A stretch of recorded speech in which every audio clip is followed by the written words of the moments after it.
Hello दोस्तों, मेरा नाम है वीरेंद्र गंगवार और आप पढ़ रहे हैं फार्मेसी विंदर चैनल, जिसमें आपका स्वागत है।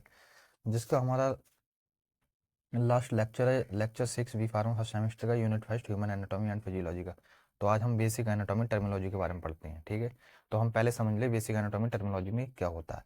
तो बेसिक एनाटॉमी टर्मिनोलॉजी में स्ट्रक्चर की स्टडी करते हैं। इन्फेरियर है, पोस्टीरियर है, कैविटी वगैरह है, सेक्शनल प्लेन वगैरह है, उन सबकी स्टडी करते हैं, उनके फंक्शन के बारे में स्टडी करते हैं, ठीक है। बेसिक एनाटॉमी एंड टर्मिनोलॉजी में, ठीक है।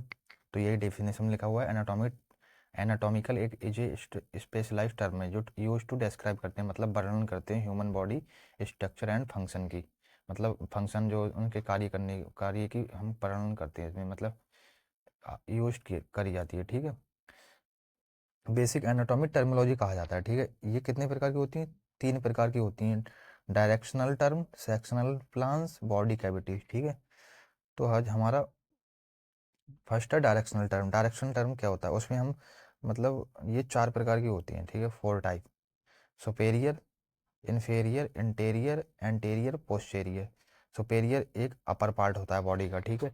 अपर पार्ट मतलब जो ऊपर का पार्ट, जितना जो ऊपर का पार्ट होता है उसे हम क्या बोलते हैं? सुपेरियर, ठीक है। Inferior inferior are lower part of body का जो नीचे का हिस्सा होता है, नीचे का, उसको हम इन्फेरियर बोलते हैं, ठीक है। एंटीरियर क्या होता है? एंटीरियर फ्रंट पार्ट, मतलब जो आगे का चेस्ट वगैरह का जो ऊपर आगे का भाग होता है उसे हम एंटीरियर बोलते हैं, ठीक है, फ्रंट पार्ट, ठीक है। पोस्टीरियर मतलब बैक साइड। बैक साइड मतलब जो रीढ़ की हड्डी होती है, पीछे का हिस्सा होता है रीढ़ की हड्डी का, जिसे हम पीठ बोलते हैं, उसे हम पोस्टीरियर बोलते हैं, ठीक है। सेकंड क्या है हमारा? Sectional planes. Sectional planes are at 3 types, मतलब 3 टाइप प्रकार के होते हैं sectional planes. Sagittal, transverse, coronal plane, ठीक है। Sagittal plane are divide into right and left section. मतलब ये जो सेक्शनल प्लान होता है वो 2 भागों में बटा हुआ था, left left and right, right side में, ठीक है। ट्रांसवर्स प्लान्स ये एक हॉरिजेंटल होता है, हॉरिजेंटल, ठीक है। हॉरिजेंटल होता है जो एक्सियल प्लान।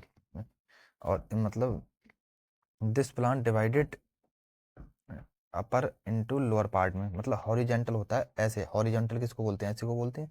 तो ये upper part and lower part 2 भागों में डिवाइडेड होता है, ठीक है। ट्रांसवर्स प्लान, जिसे हम ट्रांसफर प्लान बोलते हैं पूरे को, ठीक है। Coronal plane, coronal plane also known as frontal plane. मतलब this plane divided into body into front and back section. Front मतलब आगे का एंड पिछले का हिस्सा होता है, उसे हम कोरोनल प्लेन बोलते हैं, ठीक है। अब क्या है हमारी बॉडी कैविटी। बॉडी कैविटी को हम क्या बोलते हैं? आल्सो नाउ एज विस्केरा, ठीक है। Also known as viscera. The body cavity are एक स्पेस है, ठीक है। बॉडी कैविटी कंटेन करती है इंटरनल ऑर्गन्स को, अंदर की ऑर्गन्स होती है उसको कंटेन करती है, जैसे हार्ट वगैरह है, चेस्ट वगैरह है, उसको कंटेन करती है। तो ये कितने प्रकार की होती हैं? ये 4 प्रकार की होती हैं बॉडी कैविटी, ठीक है। Thoracic, dorsal, abdominal, pelvic cavity, ठीक है। तो हमारी पहली क्या है? Thoracic cavity. It are located in chest. Chest किसको बोलते हैं हम? अपने सीना। चेस्ट जो होता है सीना, मतलब ये थोरासिक कैविटी चेस्ट में लोकेटेड होती है। लोकेटेड का मतलब लोकेशन, मतलब स्तर होती है थोरासिक कैविटी, ठीक है। जो हमारे चेस्ट वगैरह है, क्या किस किस को कंटेन करती है? हार्ट है, हार्ट वगैरह को ये कंटेन करती है, ब्लड वेसल्स वगैरह को, ये सब थोरासिक कैविटी में आती हैं, ठीक है। थोरासिस कैविटी में आती हैं, ठीक है। डोर्सल कैविटी क्या होती है? ये लोकेटेड होती है इन बैक साइड स्पाइन, मतलब रीढ़ की हड्डी में। आपको इससे समझा दूं मैं। रीढ़ की हड्डी में देखो, देखो ये है डोरासल बॉडी कैविटी, ठीक है। ये रीढ़ की हड्डी है जो, ये है रीढ़ की हड्डी, इसमें स्थित होती है डोरासल बॉडी कैविटी, ठीक है। और हमारी जो थोरासिस होती है वो चेस्ट में, ठीक है। थोरासिस कैविटी ये है देखो चेस्ट में, ठीक है। अब हमारी क्या है? Abdominal cavity. Abdominal cavity are located between chest and pelvis. जो एब्डोमल कैविटी होती है वो चेस्ट एंड मतलब thoracic cavity and pelvic cavity के बीच में होती है। यहाँ चेस्ट ही तो होता था, चेस्ट एंड पेल्विक कैविटी के बीच में होती है पेल्विक, ठीक है। एब्डोमल कैविटी, ठीक है। पेल्विस, पेल्विस किसको बोलते हैं हम?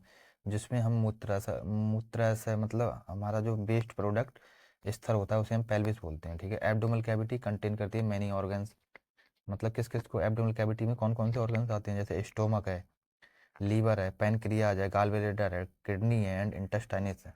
जो हमारे पेट का हिस्सा होता है उसी तो हम एब्डोमिनल कैविटी बोलते हैं।